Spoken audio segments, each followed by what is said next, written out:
Welcome to Thoughts Off the Stem. I'm Justin Barone, and today we're smoking on Vanilla Haze. It is a sativa, a hybrid. That's a sativa that's a 70-30 split, so 70 on the sativa side, 30 on the indica. It's a nice little puff. It's tasty. It tastes very fruity. It's really good.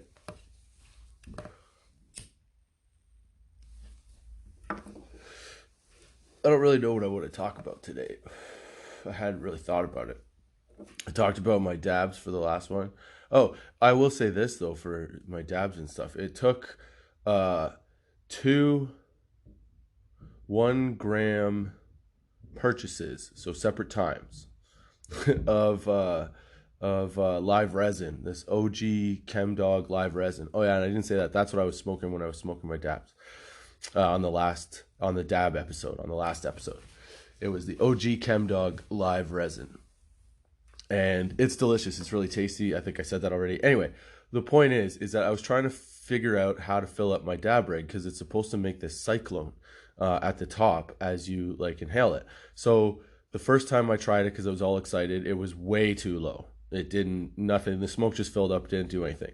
Then I kept trying. It took me probably about 6 or 7 dabs, not in a row, just over the course of like a week or so, 2 weeks, to try and figure out where the water level was supposed to be.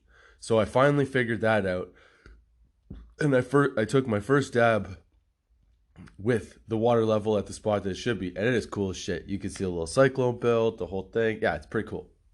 Anyway, it took a while. I had never used a recirculating cyclone inducing bong or dab rig, so that was pretty awesome. And I also forgot to mention it in the last episode. So I figured I'd mention it this time. I hope your New Year's is going well. I keep saying that. We're way past New Year's. I hope you're figuring out a way to deal with this whole shit. I know that I didn't want to talk about it, but I think I'm going to talk about it today. So in Ontario, where I'm at, we've gone back to a lockdown order until February. So it's a don't leave your house except for essential services again. And I got to be honest, I'm getting a little fed up with this. Because right now, the reason that I'm doing these podcasts, the reason I'm doing them is because they're fun and they're awesome. But I'm also out of work. So I'm hoping that I could build something in this, stay at home time. And it gives me something to work on, to be honest, because I'm not really finding anything new that's going to put me back in the same spot. And then we move forward a little bit, things start to open up, and then things close down again. So jobs come and go. Anyway, point being is that we're kind of stuck in this stupid cycle right now. And it's not that I disagree with any of the measures that we're taking in terms of wearing masks and things like that, socially distancing. I don't disagree with any of that stuff. I just think that there's a better way to keep the economy moving forward instead of stalling it. I think that there's a better way to figure out how to keep population sort of moving and interacting instead of having to stay home. I still believe that the Skype and stuff like that is still a good way to, obviously keep in touch and stuff. But also at the same time, I think that, there's got to be, okay, so part of what I think is that there are certain people that are more susceptible to getting the disease, right? COVID-19. So you should be able to choose. But if you're going to make a choice to stay home and the government is telling you to stay home, then the government, I think, should, keep you at home and keep money in your pocket, because you still have to survive, and it is not cheap to survive. So, that's my thought on the whole thing. I think there's a better way to do what we're doing here, but I'm not a doctor, and I don't really know. I'm just saying what my opinion is. I don't know where you're listening from either. I don't know what it's like for you right now. I know that everybody can't travel and stuff, but can you still go out to a restaurant? Because we essentially have to order everything in, which is honestly kind of nice, because everything's coming here and I don't really have to do much. But a big part of the push to do this podcast is that reason. I want to see if I can, figure out a way to make a little bit of coin on the side and maybe do this for full time and have fun with it. Yeah, I don't know. I'll tell you one thing though that fucking COVID has really fucked up. I'm a single dad, right? So dating has been off the table for like essentially a year and a bit now. That blows. I'm not gonna lie. I miss boobs. I miss conversations with women. I miss women. I miss hanging out with women. I miss hanging out with new people. I miss meeting new people. I'm just saying. COVID's really throwing a fucking kink in the plans. I went on, I think, one date during COVID times. And that was weird as shit because everything had just shut down. We had made a plan to meet each other because I have to use a dating app, which we'll get into that in a minute. But like, I use a dating app because like you can't fucking meet people in real life anymore. That's impossible. But so I met this girl and we were like a couple towns away or whatever. So it was a bit of a hike, but we decided to meet at a Tim Hortons. But like the week before we decided to meet, they shut down at Tim Hortons. So we still had this date plan. We figured, all right, we'll go through with it. So we did the whole social distancing thing, and it was a really weird fucking date because we ended up walking down the sidewalk 6 feet apart, sitting at a picnic table at either end, so we were 6 feet apart. Talking in a parking lot for a little bit. It was a weird fucking date, man. Anyway, obviously that didn't go anywhere. But like that's what this is sort of like. This is totally like put us into. Now I get online dating. I was on online dating apps before because I worked with all guys at the time, and like good luck trying to find somebody to date. I mean, I guess if you're gay, it would have been like ideal if the other guys were gay. But anyway, that's that's not what I'm saying. What I'm saying is that it was hard enough to date online, let alone throw COVID into it, because now I don't even know how to deal with that situation. And like part of me who's like, whatever, do stuff and try to stay as normal as possible, is still has second thoughts about going on a date with a stranger that I've never met based on COVID. Like, which is really weird because I don't really think that I'm going to get it, but you could. So you got to think about that. And everybody's stuck at home. So if you go out on one date, then you come back, you bring it, you test positive, you brought it home to everybody else. Dude, COVID is like it's an STD. Only difference is you don't have to fuck everybody to give it to them. You just walk it. You fucked everybody by walking in their house. So I guess that's the way I think about it. So it worries me. So I just don't bother to do it, which is a real pain in the ass because companionship. I miss companionship, man. Yeah, I'd like a hug. I'd like a hug one day. Eventually. And not from my kids. I get hugs from my kids. I'm just saying. But yeah, man. Online dating is something else. And then throw COVID into that and it's what's the fucking point, So here, I'll tell you a couple stories about online dating. I don't know if you online dated, if you're with somebody, if you're not. Okay, so online dating before COVID is fucking ridiculous. All right. It was tough enough to meet somebody, but like, don't get me wrong. After my separation, Tinder was awesome. Yeah. But the weird thing is that like you get people. So Tinder, I always assumed it was a hookup app. So anybody that just wanted to hook up, that's what you did. You hopped on Tinder and like, hey, let's meet a couple times and then, get down. And that's essentially how I used it. But then there were other people that were like, I'm looking for a relationship. And you're like, wait, what? I'm confused because there's other apps for that. But yeah, anyway, it's weird enough using fucking dating. I would much rather meet somebody at a bar or like not even at a bar. You know what? I'm a dad. Okay, let's be serious. It's kind of hot to think that you could meet somebody at a grocery store and that's like a thing. I don't know. I'm just saying. It would be fun. But yeah, so it's a pain in the ass now for sure. It's basically just off the table. I don't even know if it's a pain in the ass. It's not a pain in the ass. It's just off the fucking table. There's no point in even trying to date right now, which kind of blows. But whatever. I got enough stuff to preoccupy me, I guess. I don't know if you feel the same way, but yeah. I guess it gets a little lonely sometimes. You know what's fucked up though is that I don't know. Again, I don't know what everybody else's situation is like, but I find it really hard to find women, girls that are into weed. Like, when I was with my ex for what, like 12 years or so, she was into weed, I was into weed, and then all of a sudden after kids, she was like, "Oh, no weed, I'm a mom." And I was like, "But still weed." Like you can do both. You just got to prioritize your time, and that's really all you got to do. So, I never stopped smoking weed. She did, and our relationship didn't fall apart because of that, but it played a factor for sure. And then anybody I've dated after that would say the same shit. Would not even say, yeah, would be kind of the same way. They'd be okay with weed because I'm very open about it. I'm like, look, I smoke weed, I get shit done. You could call me a high functioning pothead, I don't care. But the fact of the matter is that I take care of business before I do any of my smoking shit. Right? So even if I'm doing this podcast, I'm smoking weed, I make sure that I have everything done that's important in the day before I do something like this. Because I know I'm going to get high. I know that my mind's going to be sidetracked. I know that I'm going to be doing dumb shit or saying dumb shit. Okay? So I don't get high when I have important shit to do. And the girls that I've dated, the women that I've dated, don't seem to understand that.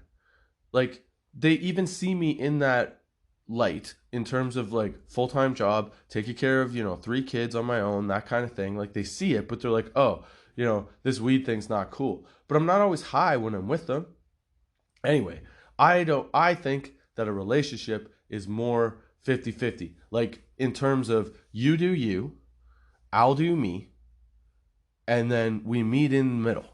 So, like, whatever things are your things, as long as they don't start to, bleed into my life and affect, our overall well-being, then cool, right? So, like, weed to me is that. It doesn't affect negatively the overall well-being of the situation. It enhances it. It can make it more fun. Now, I understand if you don't want to smoke weed, that's cool. Don't smoke weed. But don't expect me not to smoke weed just because you don't smoke weed. If you want to hang out and have me, let's say you've been dating somebody for a while and she's all cool with weed. Like this one, okay, I dated one girl and it kind of went down like this. So in the beginning, she's all cool with weed, and then all of a sudden, like, not all of a sudden, but like, 3 or 4 months in, maybe 6 months, no, 3 months in, she starts being like, "Oh, I don't want to smoke. I don't want you to smoke. I don't want to do this and blah, blah, blah." Fine. We'll go do those things. But then after we're done those things, I want to smoke. And you still want me not to smoke? Why? Because we're sitting here watching TV? Like, we're just going to end up fucking anyway. So what do you care if I'm high or not? Right? Anyway. So, so that was kind of the thing. That's always the problem I run into. The first little while, they're all cool with weed, and then all of a sudden they drop the bomb. I'm not as cool with weed as I said I was. So that's like a deal breaker. If you can't be cool with me smoking weed and you can't be down with it, or at least accept the fact that I'm going to do it, then there's no point in doing this, because I'm not listening to you hound me about it. Just like I don't expect you to listen to me listen to me if I'm hounding you about something that you like doing. Like, let's say, okay, you like yoga class. All right? I think yoga is ridiculous. I think it's stupid. There's no point in doing it, blah, blah, blah. And it's detrimental to your health. I'm one of those people. There's nobody like that, but I'm just using it. It's a shitty analogy, but go with it, okay? So, I don't like that. And I start telling you, like, "Hey, I don't want you to do that around me. I don't want you to do that anymore. And when we're going to go do this, I don't want you to do," I don't know. It just doesn't make you shouldn't be telling somebody what they can and can't do, even if you're in that relationship, if you're in a partnership or whatever you want to call it. I think that you should let each other know how you feel about things, but ultimately, you still have to be your own individual. So you have to, they say accept the good and the bad. Well, just because you think something is bad does not mean it's bad for me, or it's bad for me in the same way that you think it is. That's all I'm saying. And it's tough as a single man in my almost 40s now, my late 30s, to find somebody even now and in an enlightened state, in an enlightened, in an enlightened time. It's surprising to me that it's still a deal breaker, if you smoke it. Like, I guess a lot of girls have had a lot of bad experiences with guys that just smoke weed all the time, take their money and do dumb shit or do nothing at all. I'm not that guy. And I don't think you should be able to tell me that I should or can't smoke weed. That's all I'm saying. And I don't think anybody should be told what they can or can't do, like I said, unless it's detrimentally affecting both your lives. Or, yeah, that's it. So, you know, I have yet to find a way to actually meet somebody that's awesome on the level that I want, that I expect, I guess. Because if girls can expect a certain thing, why can't we have high expectations too? I believe that we should be able to have our own high expectations. We may be single until we're dead, but have those expectations, man. Everybody should. So that's my take on fucking dating in the new age COVID online world, man. Everything's going to online. You know, it's like it took a pandemic or an endemic now because it's fucking in animals. But it took a pandemic for me to realize that, when I'm sure other people realize this like way ahead of time, but I'm slow. I'm slow on the uptake. Deal with it. It happens. But yeah, like everything's going online. Everything that you do, you don't need to go to a fucking building to put in hours to make money. Like you can find ways to connect remotely, and it's amazing to think that, you know, whatever you do, however you do it, you can find a way to do it remotely. Other than, you know, if you're a truck driver, obviously you're not going to be driving remotely. Although that would be fucking cool as shit. Could you imagine truck drones and you sit in your living room all day and you're just driving truck drones down the street? Dude, that would be awesome.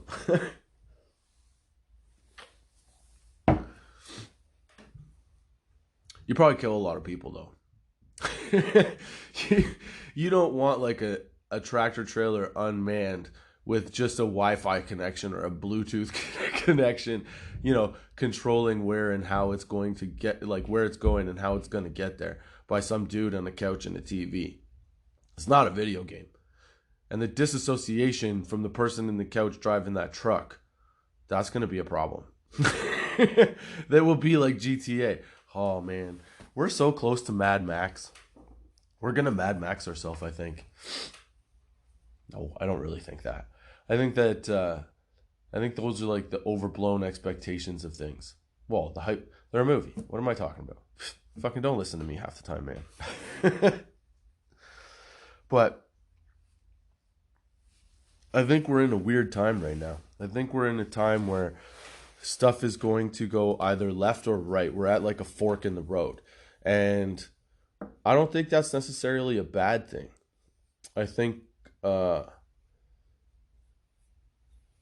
with all the stuff that's going on and the kind of chaos that's sort of happening all around us, is like it's one of those things that's like at arm's length. Yeah, it needs to change. Don't get me wrong. All kinds of shit needs to fucking change all the time. Otherwise, the evolution or the, you know, how the human race evolves is not going to help. I mean, it's not going to move forward. But like, I think with all the shit that's going on now, I think a big part of the awareness to it, or the fact that we have such an immediate awareness to everything that goes on fucking globally, is adding to the stresses. I mean, I'm not saying anything new. I just think that it's, you know, kind of surprising that that it takes a pandemic to realize that, oh shit, we're kind of in a spot, you know. Or it doesn't even take the pandemic, but it would take something like this, something, you know, of this caliber in a multitude of different ways.